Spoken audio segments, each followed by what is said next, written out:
Hello guys, कैसे हैं आप। Welcome to the new lecture of Indian polity. आज जो है हम डिस्कस करेंगे रिट्स के बारे में और फंडामेंटल राइट्स जो है कैसे सस्पेंड होते हैं, किन सर्कमस्टांसिस में सस्पेंड होते हैं, उनको डिस्कस करेंगे। लेक्चर नंबर 4 है हमारा। 3 लेक्चर हमने ऑलरेडी कंप्लीट कर लिए हैं। फंडामेंटल राइट्स को हम कवर कर रहे हैं क्योंकि फंडामेंटल राइट्स के अंदर ही जो है आपकी रिट्स की जुरिडिक्शन आती है। तो चलिए without wasting any time start करते हैं। दोनों जो ये मैंने टॉपिक आज लिए हैं ये प्रीवियस ईयर पेपर में काफ़ी बार रिपीट होते हैं और ज़्यादा चांसेस है कि इस बार भी पूछे जाएं। चलिए स्टार्ट करते हैं। सबसे पहले रिट को पढ़ लेते हैं। रिट्स क्या होती हैं। देखिए, रिट्स की बात करें दोस्तों, जब भी हमारा फंडामेंटल राइट्स का हनन होता है, यानी कि हमारे जो मूलभूत अधिकार दिए गए हैं कॉन्स्टिट्यूशन के द्वारा, उनका कोई हनन करता है, उनको नहीं मानता है, जो पब्लिक अथॉरिटी है उसको नहीं मानती है, तो जो है हम कोर्ट जा सकते हैं उनको एनफोर्स करवाने के लिए कि हमारा फंडामेंटल राइट ब्रीच हो रहा है। तो हम जो है रिट फाइल कर सकते हैं दो जगहों पे। कहाँ कहाँ? एक तो हम हाई कोर्ट में रिट फाइल कर सकते हैं, दूसरा जो है हम सुप्रीम कोर्ट के अंदर रिट फाइल कर सकते हैं। एक और बात बता दूं, रिट का कॉन्सेप्ट हमने कहाँ से लिया है? ब्रिटेन से लिया है। तो याद रखना, कभी क्वेश्चन पूछ लें कि रिट्स का कॉन्सेप्ट हमने कहाँ से लिया है, तो ब्रिटिश से लिया है। राइट। सो देखो, जो रिट्स हैं ये हम सुप्रीम कोर्ट में भी एंड हाई कोर्ट में भी फाइल कर सकते हैं। अब देखो, अलग अलग चीज़ें हैं। सुप्रीम कोर्ट के जो है किस आर्टिकल के अकॉर्डिंग जो हम फाइल कर सकते हैं, क्वेश्चन पूछा आता है, तो याद रखो आर्टिकल 32 के अकॉर्डिंग हम सुप्रीम कोर्ट में रिट फाइल कर सकते हैं। अगर हाई कोर्ट का पूछता है एग्जामिनर, तो आप बताएंगे आर्टिकल 226 के अकॉर्डिंग हम जो है हाई कोर्ट में भी रिट फाइल कर सकते हैं। तो हाई कोर्ट में भी और सुप्रीम कोर्ट में भी रिट फाइल कर सकते हैं। अब इन दोनों में डिफरेंस क्या कहाँ आता है, सुप्रीम कोर्ट और हाई कोर्ट में? यहाँ पे हम डिफरेंस देखते हैं। रिट तो हम दोनों जगहों पे फाइल कर सकते हैं, लेकिन यहाँ पे क्या ज्यूरिडिक्शन में डिफरेंस आएगा। दोस्तों, सुप्रीम कोर्ट की बात करें तो यहाँ पे हम सिर्फ रिट उसी केस में फाइल कर सकते हैं जब हमारा फंडामेंटल राइट ब्रीच हो रहा है। ठीक है। So we can only file writ when fundamental right is breached, या फिर उसको एनफोर्स करवाने के लिए फंडामेंटल राइट का हनन हो रहा है, तभी हम सुप्रीम कोर्ट जा सकते हैं। लेकिन हाई कोर्ट में ऐसा नहीं है। ठीक है। सो यहाँ पे आप फंडामेंटल राइट ब्रीच हो रहा है तब भी जा सकते हैं, या फिर अदर कॉन्स्टिट्यूशनल राइट उसका जो है आपका हनन हो रहा है, तब भी आप जो है जा सकते हैं। तो यहाँ पे आप देखेंगे हाई कोर्ट की पावर इस केस में ज्यादा आपको लगेगी। इसमें सिर्फ फंडामेंटल राइट के केस में आप सुप्रीम कोर्ट जा सकते हैं। यहाँ पे fundamental right plus other constitutional rights भी जो है अगर आपका हनन हो रहा है, तब भी हम जो है सुप्रीम कोर्ट जा सकते हैं। लेकिन एरिया वाइज ज्यूरिडिक्शन की बात करें तो ये जो यहाँ पे जो रिट इशू होगी सुप्रीम कोर्ट के अंदर, वो पूरे इंडियन टेरिटरी के अंदर हम कहीं भी जो है कर सकते हैं। मतलब उसकी जो ज्यूरिडिक्शन होगी कहीं पे भी, इन द सेंस कि मैं हिमाचल प्रदेश से हूँ तो सुप्रीम कोर्ट तो हमारा एक ही है ना। तो सुप्रीम कोर्ट जाऊंगा, अगर मेरा हनन हो रहा है तो मेरा जो सुप्रीम कोर्ट की जुरिडिक्शन है ऑल ओवर इंडिया है। किसी भी स्टेट का बंदा जो है यहाँ पे आता है रिट फाइल करवाने के लिए, तो ये सुप्रीम कोर्ट उसकी रिट को स्वीकार करेगा। तो जुरिडिक्शन जो है इसकी सुप्रीम कोर्ट की, वो एरिया वाइज ज़्यादा है। जुरिडिक्शन टू इशू रिट जो है इसकी पूरी कंट्री में, whole of the territory, Indian territory. Whereas अगर हम हाई कोर्ट की बात करें तो ये अपने पर्टिकुलर एरिया में ही जो है एंटरटेन करेगा। जैसे मैं हिमाचल प्रदेश का हूं तो मैं हिमाचल प्रदेश हाई कोर्ट का क्या रहेगा, उसी हिमाचल प्रदेश के एरिया में रहेगा। ठीक है। सो क्या है, limited to its own territory. Himachal Pradesh का हाई कोर्ट है तो हिमाचल प्रदेश में ही जो है यहाँ पे इसका ज्यूरिडिक्शन रहेगा। ओके। सो ये दो डिफरेंस आ गए। राइट। ओके। सो ये दो मेन जो है इसके वो है। ठीक है। अब बात करते हैं कितनी रिट्स है हमारी। रिट्स की बात करें तो रिट्स कितनी है? टोटल 5 रिट्स हैं। ठीक है, जो कि हमें पढ़नी है। सबसे पहले आता है हेबियस कॉर्पस, ठीक है। फिर हम पढ़ेंगे कोवरेंटो के बारे में, ठीक है, कोवेरेंटो। फिर हम पढ़ेंगे मैंडमस के बारे में। देन हम पढ़ेंगे प्रोहिबिशन के बारे में। फिर लास्ट में कोवेरेंट या फिर सर्ट्योररी। कोवेरेंटो तो हो गया, सर्ट्योररी, ये हम 5 रेट कवर करने वाले हैं, वन बाय वन इसको हम देखते हैं। सबसे पहले हम डिस्कस करेंगे हैबियस कॉर्पस को। हैबियस कॉर्पस एग्जाम में बहुत बार रिपीट होती है, हैबियस कॉर्पस हो गया, मैंडमस, ये तो काफ़ी ज़्यादा रिपीट होती हैं, बाकी भी हो जाती हैं, लेकिन पांचों पढ़नी है क्योंकि कुछ पता नहीं है कौन सा रेट का क्वेश्चन जो है आपको पूछ लिया जाए। तो हैबियस कॉर्पस का मतलब क्या होता है? Have the body. क्या मतलब होता है? Have the body. Have the body मतलब कि जो भी कन्विक्ट किया गया है, अरेस्ट किया गया है, उसको कोर्ट के सामने पेश करना होगा, ठीक है। अब देखो, हैबियस कॉर्पस जो है कोई इंडिविजुअल फाइल कर सकता है, जैसे मैं कर सकता हूँ, या फिर कोई पब्लिक अथॉरिटी जो है या फिर ऑर्गेनाइजेशन फाइल कर सकता है। किस केस में? मान लो कि आपको अनलॉफुल तरीके से डिटेंशन में रखा गया है, पुलिस कस्टडी में रखा गया है। तो यहाँ पे वर्ड क्या आया? अनलॉफुल तरीके से, अनलॉफुल डिटेंशन हो रखा है आपका। उस केस में आप जो है हैबियस कॉर्पस फाइल कर सकते हो कि मुझे जो है बिना किसी अपराध के जेल में डाला गया है, राइट। तब आप सुप्रीम कोर्ट रिट फाइल कर सकते हो। तो ये इसलिए होता है to protect the personal liberty, to protect personal liberty, हमारी जो आज़ादी है उसके लिए जो है यहाँ पे ये फाइल की जाती है। तो ये पब्लिक एडमिनिस्ट्रेशन के खिलाफ भी फाइल की जा सकती है, कोई पब्लिक ऑफिस है उसके खिलाफ भी, और कोई प्राइवेट इंस्टीट्यूट है उसके खिलाफ भी, राइट, ठीक है। सो ये आपको क्या करता है? इमीडिएट रिलीफ प्रोवाइड करवाता है अनलॉफुल डिटेंशन से। अगर आपको बिना किसी जो है अपराध के डिटेंशन में रखा गया है, without informing any court, court को जो है बताया गया है, सो तब उस केस में जो है आपका ये बचाता है आपको हैबियस कॉर्पस, ठीक है। ज़्यादातर जो है इसको इंडिविजुअल लोग जो है फाइल करते हैं। सो ये होता है आपका हैबियस कॉर्पस, राइट। ये हो गया फर्स्ट। सेकंड होता है कोवरेंटो। कोवरेंटो इसका मतलब होता है बाय व्हाट अथॉरिटी और warrant, by what authority, by what authority, कि आप किस अथॉरिटी से जो है कुर्सी पे बैठे हुए हैं। तो ये जो फाइल की जाती है कोवरेंटो, ये पब्लिक ऑफिस के खिलाफ, ठीक है, कोई आईएएस ऑफिसर है, कोई जुडिशियल ऑफिसर है, राइट, या ठीक है, पब्लिक ऑफिस के खिलाफ ही जो है ये आप फाइल कर सकते हो, जो कि परमानेंट होनी चाहिए, परमानेंट पोस्ट पे बैठा हो कोई बंदा, राइट, कोई मिनिस्ट्रियल पोस्ट पे बैठा हो। अब वो जो पोस्ट पे बैठा है ना, वो लॉफुल तरीके के साथ नहीं बैठा, मतलब वो कोई एग्जाम, बिना एग्जाम क्रैक करे कोई झूठा ही आईएएस की कुर्सी पे बैठ जाए, तो कल को मुझे पता चले ये तो ऐसे ही बैठा हुआ है, ठीक है ना, इसने एग्जाम क्रैक करके रखा है ना कुछ करके रखा है, तो मैं जाके सुप्रीम कोर्ट में इस पर्टिकुलर ऑफिस के खिलाफ या फिर पर्सनल के खिलाफ रिट फाइल कर सकता हूँ। मैं और आप कोई भी जो है यहाँ पे जाके रिट फाइल कर सकते हैं। लेकिन कोवरेंटो की रिट जो होती है नॉट अगेंस्ट प्राइवेट पर्सन, आप किसी प्राइवेट पर्सन के खिलाफ नहीं कर सकते, ठीक है, किसी प्राइवेट इंस्टीट्यूशन या पर्सन के खिलाफ नहीं कर सकते, पब्लिक ऑफिस के खिलाफ ही कोवरेंटो की जो है की जाती है। कि ये पूछता है ये रिट की किस अथॉरिटी से आप इस कुर्सी पे बैठे हुए हैं। जैसे एक केस था जयललिता का, ठीक है, वो लेजिस्लेटिव सीट अपनी खो चुकी थी, तो वो फिर भी सीएम बनी हुई थी, तो उसके खिलाफ भी जो है यहाँ पे रिट दायर की गई थी, राइट। जब आप एमएलए हो ही नहीं तो आप जो है सीएम की कुर्सी पे कैसे बैठ सकते हैं। तो इस तरह का चीज़ है, राइट।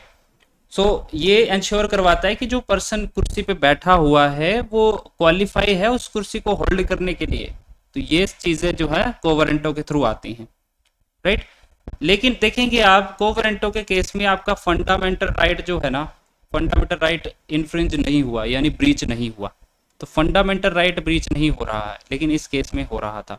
तो कोवरेंटो का जो है, हम अगर हमारा फंडामेंटल राइट नहीं भी ब्रीच हो रहा है, इसमें मेरा फंडामेंटल राइट थोड़ी ना ब्रीच हुआ, मुझे पता चला ये ऑफिसर जो है ये जाली जो है ऐसे बैठा हुआ है, ये कुर्सी पे बैठा हुआ है विदाउट क्रैकिंग एनी एग्जामिनेशन, तो मैं इसके खिलाफ रिट दायर कर सकता हूँ। तो कोई मेरा फंडामेंटल राइट ब्रीच थोड़ी ना हुआ यहाँ पे।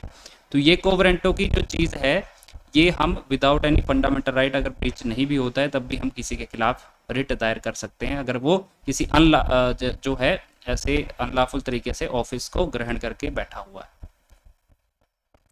नेक्स्ट जो थर्ड रिट आती है हमारी, वो है मैंडमस की। मैंडमस, मैंडमस का मतलब होता है वी कमांड, हम ऑर्डर देते हैं। कौन ऑर्डर देगा?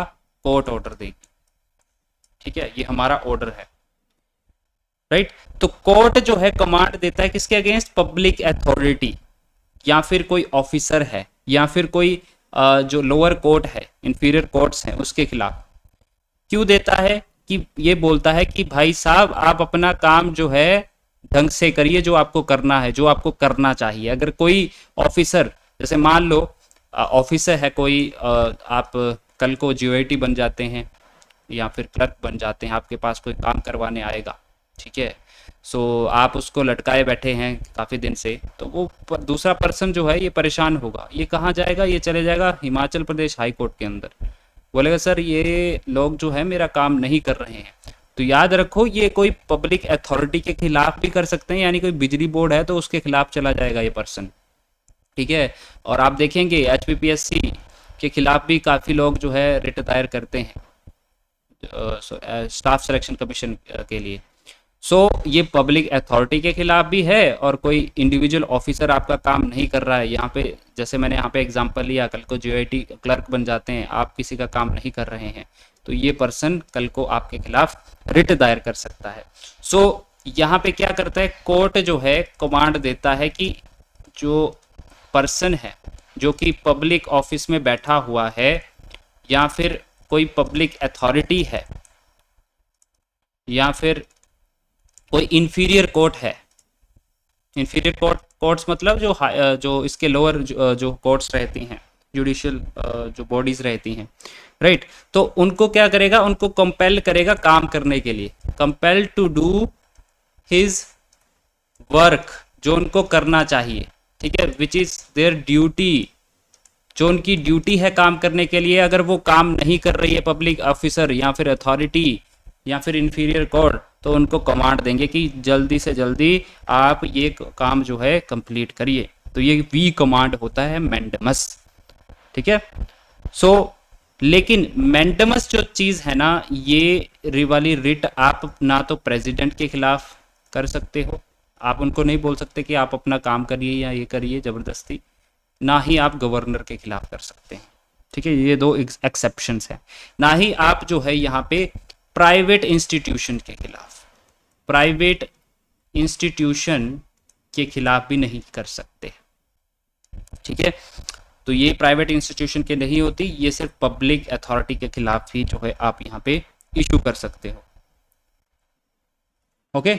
और ये वही लोग जो है फाइल कर सकते हैं जो इम्पैक्टेड हैं, जो इम्पैक्टेड है, only impacted can file.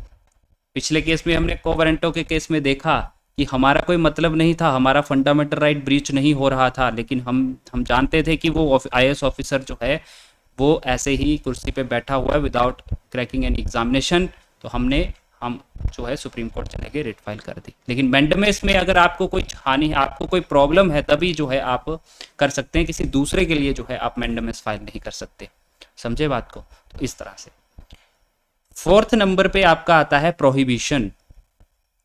Prohibition, अब जो पहली तीन जो मैंने बताई वो आपके पब्लिक अथॉरिटीज या फिर पब्लिक प्राइवेट इंस्टीट्यूशन के खिलाफ हो सकती हैं, लेकिन जो प्रोहिबिशन है ये आप सिर्फ कोर्ट से रिलेटेड देखेंगे। ये कोर्ट को ही जो है रिट दायर होगी, ठीक है, कोर्ट के केस में, ठीक है, जहाँ पे कोर्ट का केस होगा। तो प्रोहिबिशन का मतलब होता है टू फॉरबिड, मीन्स देखो ये हायर कोर्ट जो है रिट इशू करती है किसके खिलाफ, लोअर कोर्ट के खिलाफ, या फिर क्वासी जुडिशियल बॉडीज जो होती हैं, ठीक है, ये बोलती हैं कि आप जो डिसीजन देंगे लोअर कोर्ट को, हायर कोर्ट बोले, हायर कोर्ट जो है लोअर कोर्ट को बोलेगा कि आप जो है विद इन योर जुरिडिक्शन ही जो है वो है, आप आपकी जो लिमिट है उसी के अकॉर्डिंग डिसीजन देंगे। जैसे मान लो इलाहाबाद हाई कोर्ट है या दिल्ली हाई कोर्ट है, तो इलाहाबाद के एरिया में ही उसकी जुरिडिक्शन है, वहाँ पे ही जो है उनका जो डिसीजन होगा वो चलेगा। ऐसा नहीं है कि दिल्ली का हाई कोर्ट है इलाहाबाद में जाके जो है इलाहाबाद के लोगों के लिए जो है कोई जुरिडिक्शन दे रहा है, डिसीजन दे रहा है, ठीक है। सो ये पहले ही बता देता है लोअर कोर्ट्स को। तो ये किसके खिलाफ होता है, ये कौन इशू करता है, it issued by higher court to lower courts, lower courts के लिए होता है, ठीक है, या फिर जो क्वासी जुडिशियल बॉडीज होती हैं, जुडिशियल बॉडीज, ट्रिब्यूनल्स वगैरह जो होते हैं, ठीक है, to keep them within their limits, किस लिए होता है, to keep them within their limits, कि अपने लिमिट में रहो, जो आपका जुरिडिक्शन का एरिया है उसी में ही जो है आप डिसीजन देंगे, ठीक है, limit of their to keep them within their jurisdiction area,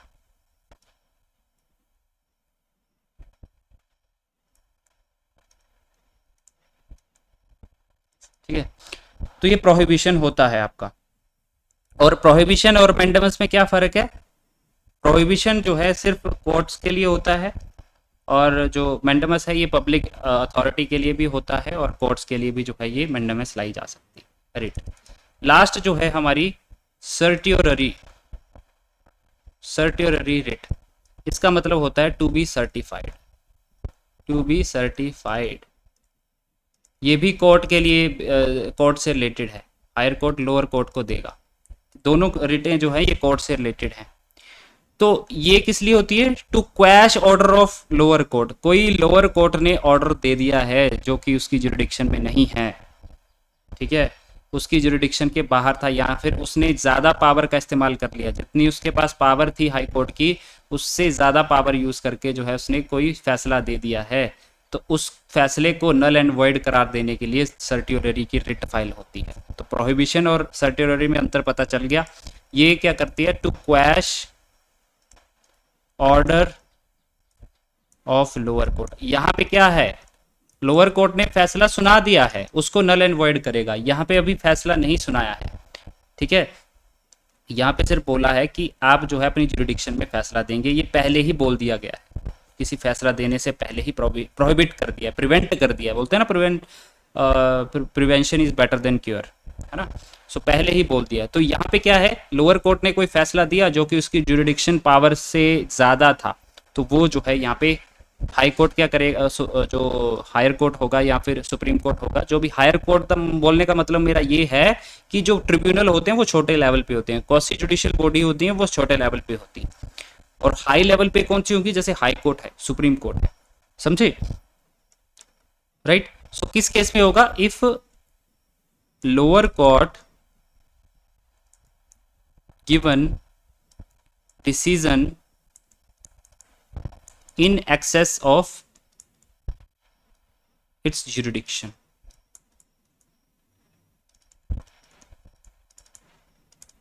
ठीक है, राइट। ये सर्टिफाई करता है, क्या करता है कि क्या जो है डिसीजन, क्या डिसीजन सही दिया है या नहीं दिया, डिसीजन सही है या नहीं, ये चेक करता है, सर्टिफाई करता है उस डिसीजन को, अगर सही है तो सही है, अगर नहीं सही है तो वहां पे नल एंड वॉइड कर दिया जाएगा सर्टियोररी की रिट के अकॉर्डिंग दोस्तों, ठीक है। सो आई होप आपको ये पांचों के पांचों रिट जो है समझ आ गई, और ये एग्जाम में पूछी जाती हैं, क्लैरिटी होनी चाहिए, ठीक है ना। अब हम बात करते हैं सस्पेंशन ऑफ फंडामेंटल राइट, क्योंकि हम फंडामेंटल राइट को कवर कर रहे हैं तो सस्पेंड भी हो जाते हैं आपके फंडामेंटल राइट। ठीक है, फंडामेंटल राइट को हम, ये कोई एब्सोल्यूट नहीं है, नॉट एब्सोल्यूट कि ये हमारे पास हैं ही हैं, इनको छीना भी जा सकता है, इनके ऊपर रेस्ट्रिक्शन लगाई जा सकती हैं। राइट, कब लगाई जा सकती हैं? जब आएगी नेशनल इमरजेंसी। नेशनल इमरजेंसी जब भारत में लगेगी या यहाँ पे लगेगी, सो नेशनल इमरजेंसी के केस में हमारा फंडामेंटल राइट को जो है होल्ड करके रखा जा सकता है। और नेशनल इमरजेंसी किस आर्टिकल के अंडर आता है? आर्टिकल 252 के अंदर आता है। सेपरेटली मैं तीनों इमरजेंसी को कवर करवाऊंगा। फाइनेंशियल इमरजेंसी होती है, कॉन्स्टिट्यूशनल इमरजेंसी होती है जिसको स्टेट इमरजेंसी भी बोलते हैं, और एक होती है आपकी नेशनल इमरजेंसी। राइट, इन तीनों को हम जब मैं इमरजेंसी प्रोविजन को कंप्लीट करवाऊंगा वहां पे पढ़ाऊंगा। ठीक है, तो यहाँ पे देखो कि हम with respect to fundamental right पढ़ रहे हैं। तो फंडामेंटल राइट सस्पेंड कब होंगे, क्वेश्चन पूछा जाए तो नेशनल इमरजेंसी का ऑप्शन होगा वहां पे, तो आपने वहां पे इसको टिक करना है। अब देखो नेशनल इमरजेंसी जो होती है ये 3 केस में लगती है, 3 केसेस में लगती है। कौन कौन से 3 केसेस में? या तो यहाँ पे वॉर स्टार्ट हो गई है, लड़ाई स्टार्ट हो गई है किसी देश के साथ, या फिर कोई एक्सटर्नल एग्रेशन है। ठीक है, एक्सटर्नल एग्रेशन है, जैसे कि चाइना और इंडिया के साथ डोकलाम में आपने देखा होगा कुछ 2 साल पहले 2020 के अंदर कितना तनाव जो है चला हुआ था। तो उस केस में भी इमरजेंसी लग सकती है। ये चाहेगा कौन? कौन प्रोक्लेम करेगा? प्रेसिडेंट के पास पावर होती है। प्रेसिडेंट जो है फाइनली जो है ये बोलेगा कि नेशनल इमरजेंसी लग गई है, लेकिन कंसल्ट होता है प्राइम मिनिस्टर और कैबिनेट के साथ। ठीक है, लेकिन बोलता कौन है, प्रोक्लेम कौन करता है नेशनल इमरजेंसी? प्रेसिडेंट करता है। तो ये 2 हो गया, वॉर के केस में नेशनल इमरजेंसी लगेगी या फिर एक्सटर्नल एग्रेशन के केस में।